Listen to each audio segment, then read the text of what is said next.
I definitely, it's such an amazing feeling when you play in front of those fans, and to not have that for a year is, something that's gonna sting for a while. But for me, to be able to see that tonight, it's gonna mean the world to me. And I had so many great experiences, so many sellout crowds we played in front of, so many big wins, and all of that support for me my entire career is it's amazing. So I'm so excited to see that tonight. It's gonna mean everything. It's an incredible moment. I think that number obviously means a lot to me and my family. My dad wore that number. It's the reason I chose that number, and I put everything I had into that jersey for 4 years. So to see that go up in the rafters is something I'm never gonna forget. It's awesome. I think it's very similar to going into my junior year when we weren't really expected to do much, and we were able to have a really, really good season. And barring COVID, we didn't get a chance to show what we could have done in the postseason.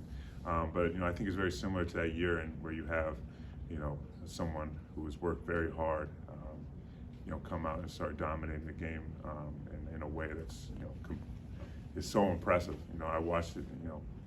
Knowing Keegan and Chris, and when they first stepped on campus, how confident they were playing pickup games, it was like, who are these guys? And then you saw how Keegan impacted the game last year for us. As a guy who came in off the bench, played hard, rebounded, defended, and then in the back of my mind, I'm thinking of all the pickup games where he's scoring 8 out of 11 points. I know how well he can score the ball, so it's like if he puts it all together, it's going to be something really special, and clearly it has been. And so I'm so excited for him and his family and what he's doing and what he's brought to this team. And you talk about all the other guys that have stepped up and been so good for us, and Patrick and Aaron Ewis, Tony Perkins, Joe Toussaint, obviously Jordan, who's been here a million years, but it's been amazing. He has 10 threes at Maryland. That's he's breaking his own records and making history in the Big Ten, and so I'm so happy for him and what he's doing. So it's been awesome. It's a different perspective being a fan, but it's fun. I can't wait to watch the games and support these guys, and I'm going to do that for the rest of my life. There's so many. You think about that Iowa State game and moments like that, and think about senior day and that the jersey being retired, all of that. Wishing fans could have been there. Even breaking a scoring record. There's so many. I feel like there was so many great moments for us. We beat UNC, which was when I was growing up, that was a dream school for me, and so beating UNC was a crazy moment. I think there's so many big games we won, and but I have so many great memories of having fans there.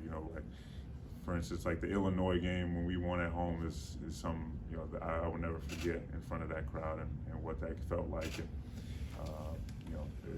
so I've had my fair share of great memories in Carver, and there were still great memories even without the fans. But of course, we would have loved them to be. I think I really feel like I'm getting better every day.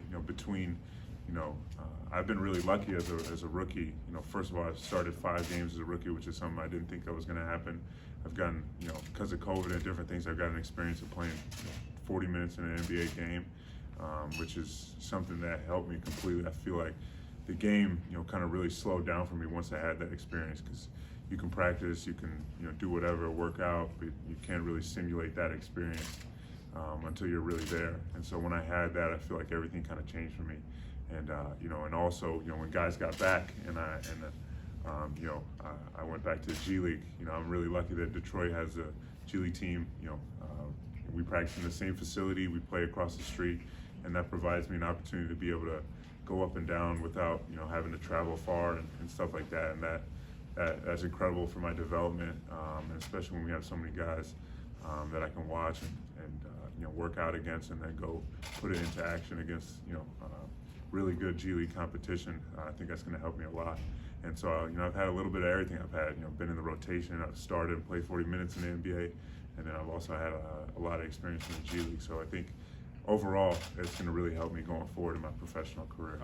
I think the biggest one for me was, 2 or 3 games into the year. I wasn't in a rotation, but there was foul trouble and stuff like that. So I get in. We're playing in Philadelphia, so I'm guarding Joel Embiid, and I hit a 3, and me, I start talking a little bit, and he gets the offensive rebound. He dunks it. He starts talking to me. He gets a technical. then I hit another three. I'm still talking, and we're going back and forth. So I think I had 4 minutes, and it just, it felt like an eternity out there trying to guard him on the post. But no, that was a surreal moment, going against a guy like that, and being able to kind of handle my own. And so I think that was probably the first welcome to the NBA moment for me. Someone that took an opportunity that was given to him, worked as hard as they could to maximize it. I think that's the biggest thing. I'm not the most athletic guy. I wasn't very highly recruited. I was the number 100 player in my class, and when they ranked me, they spelled my name wrong, and I was able to turn that into being the best player in the country and helping my team win at a very high level, and be a 2 seed in the NCAA tournament. So I think with anything, I want to be known as a guy who worked harder than anybody else.